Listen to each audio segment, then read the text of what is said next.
DDR3 லேப்டாப்போட ரேமை எப்படி remove பண்ணுறது, அதில் என்ன இருக்குது அப்படிங்கிறத பார்ப்போம். இந்த இடத்துல தான் இருக்கிறது தான் இந்த DDR3 2GB two logic லேப்டாப்போட RAM. இப்போ அதை ஓப்பன் பண்ணுறோம். 2 பின் இருக்கும். அதை ஓப்பன் பண்ணிங்கன்னா இந்த மாதிரி வந்துடும். லேப்டாப்புக்கும் டெஸ்க்டாப்புக்கும் இந்த ரேமுக்கும் வித்தியாசம் இருக்குது. லேப்டாப் பார்த்திங்கன்னா இது மாதிரி அகலமாக சைஸ் கம்மியாக வரும். இதே டெஸ்க்டாப்புக்கு அகலம் கம்மியாக லென்த்தாக வரும்.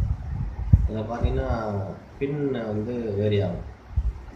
இப்போ DDR3 இந்த லேப்டாப்போட ரேம் தான் பார்த்துட்ருக்கோம். இதில் அந்த பின் பார்த்திங்கன்னா தெரியும், இந்த மாதிரி இந்த கோல்டு கலரில் தெரியுது பாருங்கள், அதுதான் பின்னு.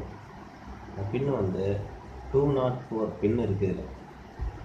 DDR3 SD ரேம் இது. அதுனா என்ன அப்படின்னு பார்த்தீங்கன்னா டபுள் டேட்டா ரேட். DDRக்கு எக்ஸ்பான்ஷன் டபுள் டேட்டா ரேட். அதில் வெர்ஷன் 3 DDR1 2 3 இது இப்போ 3ல் இருக்கும். இப்போ 4 5லாம் வந்துடுச்சு. SD ரேம் ஏன் சொல்கிறோன்னு பார்த்தீங்கன்னா synchronous dynamic random access memory.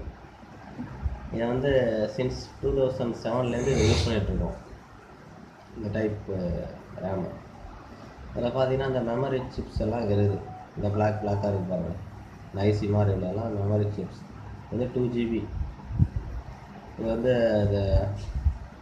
இதோட ஸ்பீடு 1333 MHz. இது வந்து 1600 வருது. அதே மாதிரி அதிகமான அந்த ஃப்ரீக்வன்சியில் கிடைக்குது. இது ஒவ்வொரு ப்ராசஸருக்கும் மதர் போர்டுக்கு ஏற்ற மாதிரி இந்த இது மாறும். இதை வந்து ஃப்ரண்ட் சைடு இந்த மாதிரி பார்த்திங்கன்னா இந்த வாரண்டிக்காக இந்த பேப்பர் ஒட்டிக்காக தான். இதுக்கு இந்த பேப்பரை கிழிச்சிட்டிங்கன்னா வாரண்ட்டி கிடையாது. அதே பேக் சைடு பார்த்தீங்கன்னா அதே மாதிரி இந்த மெமரி சிப்ஸு பேக் சைடு இருக்குது. அவ்வளோ சீக்கிரம் வீணாகாது, லாங் லைஃப் வரும்.